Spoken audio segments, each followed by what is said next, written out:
Il-Gvern Taljan ta' Giorgia Meloni qed jiffaċċja l-ewwel kriżi ta' immigrazzjoni il-każ tal-bastiment Geo Barnets reġistrat taħt il-bandiera Norveġiża.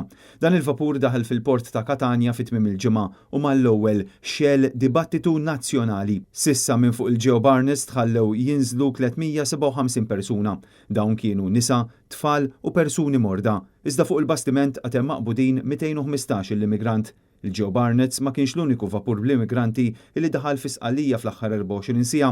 Apparti dan kien hemm ukoll il-Humanity One illi fuqu għad hemm maqbuda 35 immigrant. Dawn il-wasliet issa qed ikunu investigati mill-Prokura ta' Katania li tadbidu għall-inkjesta dwar il-possibilità li abbord dawn il-bastimenti kien hemm traffikanti ta' persuni u allura l-possibilità ta' kriminali li kienu fuq dawn il-vapuri bħala parti minn netwerk internazzjonali ta' traffikar. Anke il-Viċi Prim Ministru Taljan Matteo Salvini ikkummenta f'dan is-sens u għamilha ċara li dawn kienu vjaġġi organizzati.